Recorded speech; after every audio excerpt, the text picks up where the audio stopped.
All right, Shalom. I want to start off by giving all honor and glory to Yahweh, Bahashem, Yahweh Shai, Bahashem, Rakak Wadash, Thumb Yad. Double honors to the elders and apostles of Great Millstone that were well. Peace and blessing to the elect of Israel. All right, I'm coming back with another lesson. Lord willing, this video is edifying. It's just going to be a quick one on resisting pleasure. Okay. What's important about resisting pleasure? Resisting pleasure is important because, we're in this flesh, man. Okay, so if you give your flesh, so it's a balance. All right, it's all about balance. Matter of fact, let me get this real quick. Hey, call Limelight Yahweh Shema Shai is 441. All right, Proverbs 11:1. It says, "A false balance is an abomination to the Lord Yahweh, but a just weight is His delight." Okay, right. So a false balance is an abomination to the Most High, man. All right, so we need to be balanced. Knowing that we're in the flesh. Okay, we can't fulfill the lust of the flesh too much. And also that we have this high level ministry. When I say high level, I'm saying as in the, high level vibration, high level knowledge, high level wisdom, high level on all scales. Okay, this truth is very high level. It's not low level. Okay, so we also have to be balanced within this truth as well. All right, but this is more towards being balanced on the fleshly side, if you will. Okay. Ecclesiasticus 19:5. It says, "Whoso taketh pleasure in wickedness shall be condemned, but he that resisteth pleasures crowneth his life." Right, man. All right, and a part of us resisting pleasures, is giving up the ways of the old man. Because if we were living according to the ways of the old man, we would be doing whatever the hell we, seeming to be like, okay, because there's no such thing as free will, but, we would be doing whatever the hell we thought is okay, whatever the hell we wanted to do. Some brothers, they liked pork. Some brothers, they like to smoke. Some brothers, they like to, do some other form of wickedness or pleasures, man, okay? And we got to resist ourselves from pleasures. Even daily necessities, food, water, okay? Things of that nature, man. You know what I'm saying? Sometimes brothers refrain from eating, and that also helps very much, not just for the health benefits, but spiritually, because if you eat too much, that could put a demon on you, man, because you're feeding the flesh. The flesh and the spirit are contrary one to another.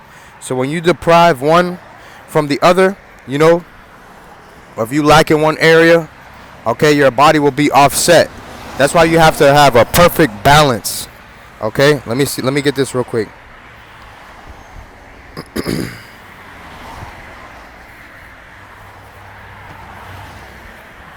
Galatians chapter 5 and starting at verse 16.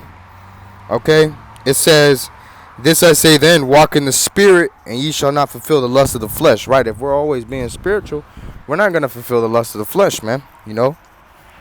Spiritually minded. You know what I'm saying? Verse 17: "For the flesh lusteth against the spirit, and the spirit against the flesh." Right? Your old man, your fleshly man. He's gonna wanna smoke a blunt. He's gonna wanna eat some pork or some wicked shit, man. You know what I'm saying?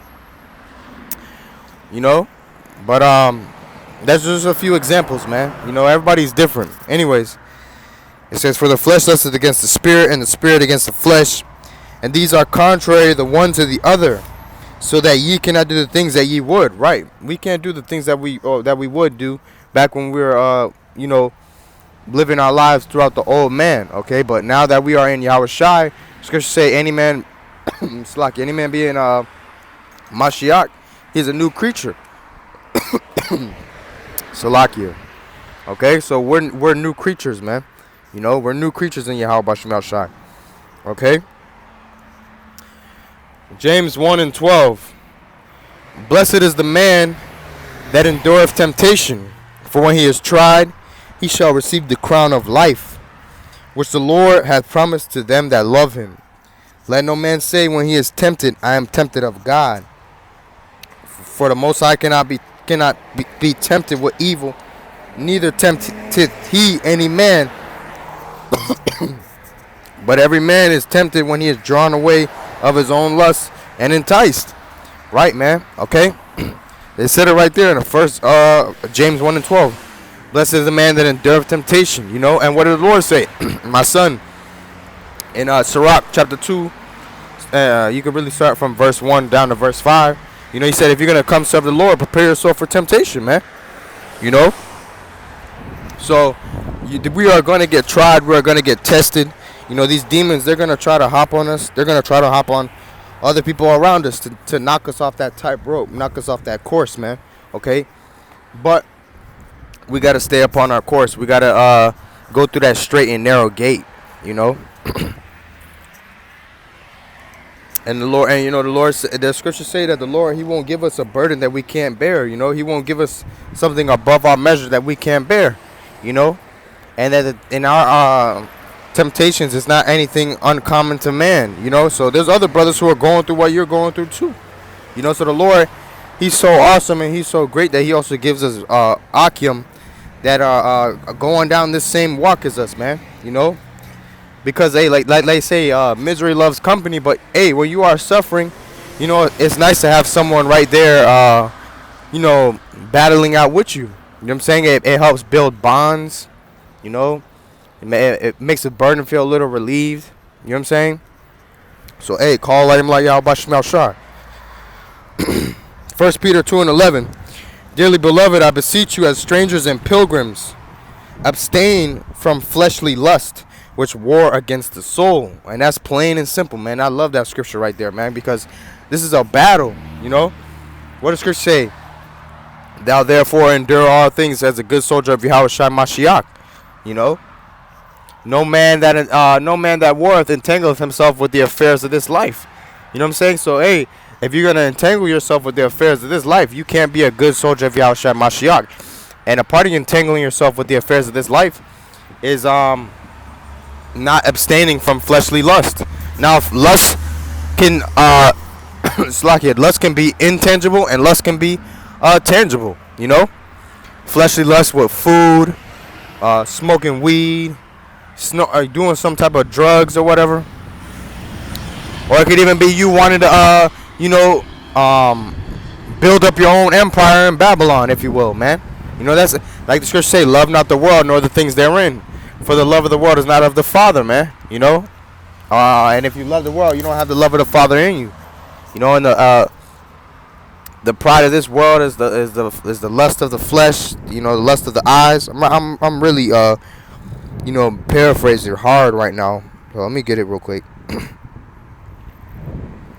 Oh no, it's 1 John. 1 John chapter 2 verse 15. Love not the world, neither the things that are in the world. If any man love the world, the love of the Father is not in him. For all that is in the world, the lust of the flesh, and the lust of the eyes, and the pride of life. Right, man? And we're supposed to hate our lives. Okay? Only thing we can really boast of, which we really can't even boast of it because it was a gift, is that we have Yahweh Bashem Yahushai, man. You know? That's the only thing we can really boast about. But then again, like I said, man, this truth is a gift. It's called faith. Okay? In order to believe is a gift, man. Salakia. It says, and the pride of life is not of the Father, but is of the world. And the world passeth away, and the lust thereof. But he that doeth the will of the Most High abideth forever. Okay, right. Alright. Oh yeah, here we go. Sirach 2, starting at verse 1. My son, if thou come to serve the Lord, prepare thy soul for temptation. Right, man? You know, you're going to have certain things that are going to try you in this walk. Okay? Whether it be family members, your woman, your children, you know, your boss, whatever, man. Your environment. You know what I'm saying? You're gonna catch hell, man. Alright? But like Peter said, you know, gird ourselves with the same mind as Yahweh Shai, you know. He that suffereth in the flesh has ceased from sin. You know what I'm saying? It says, set thy heart aright. So set your mind aright, man. Don't be double-minded. Be single-minded. Be ready to go, man. You know what I'm saying? Be ready to endure all things for Yahweh Bashem Shai. With that single mind, you know. Really looking at the end goal, man. Looking at the bigger picture. Okay, that's how you set your heart aright. And there's a bunch of things that comes with setting your heart aright. Trying to follow the laws to the best of your ability. Being brotherly.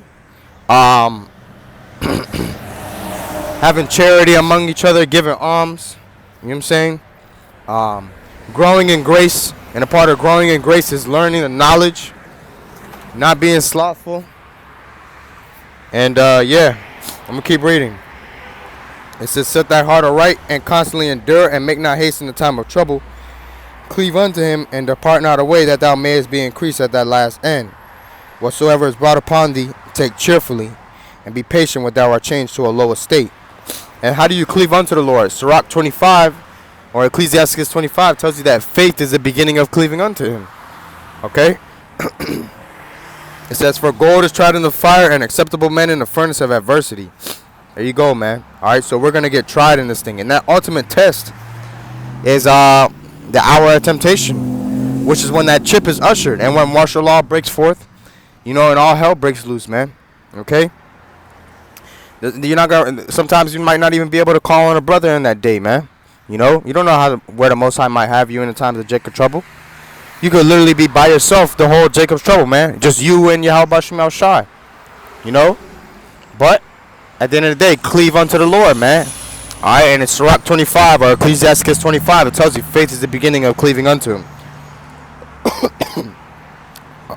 Luke 22 and 28. It says, ye are they which have continued with me in my temptations.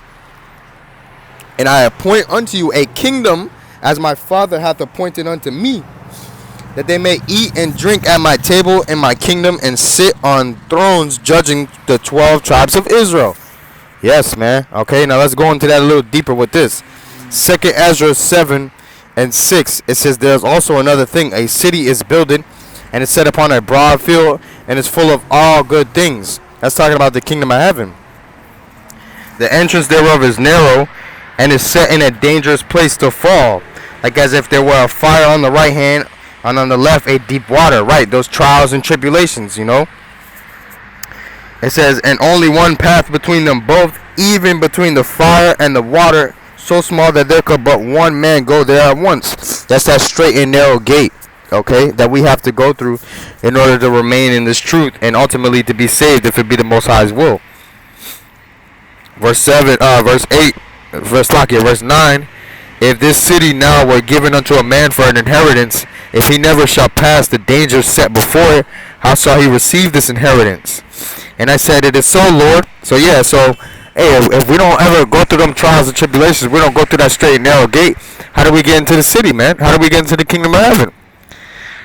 Verse 10, and I said, it is so, Lord. And then he said unto me, even so also is Israel's portion. Right, man, okay? So that's what we got to do in order to make it to the kingdom. Go through that straight and narrow gate. And a part of that is refraining yourself from pleasures, okay? Ecclesiastes, I'm going to go ahead and finish off on this. Ecclesiastes 18 and 30 says, go not after thy lust, but refrain thyself from thine appetites. And that's talking about food, but looking at it in a spiritual sense, okay? All your desires, man, and pleasures, if you will, okay? But food is definitely an important thing to be temperate about, okay? Like the Apostle Paul said, we are temperate in all things.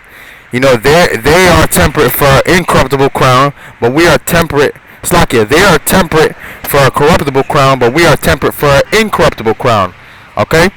So yeah, you have athletes, what I'm saying? They're temperate, they're disciplined for corruptible shit. They want to win an NBA final. They want to win a Super Bowl ring. They want to win the WBO world title. That's corruptible riches, man. But we're temperate and we're disciplined, and we refrain ourselves from pleasures for an incorruptible crown, okay? For that kingdom of heaven. Verse 31, if thou givest thy soul the desires that please her, she will make thee a laughingstock to thine enemies that malign thee. Right, man, okay? And that's plain and simple. Alright, so I want to go ahead and give all honor and glory to Yahweh, Ba'ashem, Yahweh Shai, Ba'ashem, Chakwadash, Tam Yad. Double honors to the elders and apostles of Great Millstone that we well. Peace and blessings to the elect of Israel. Shalom.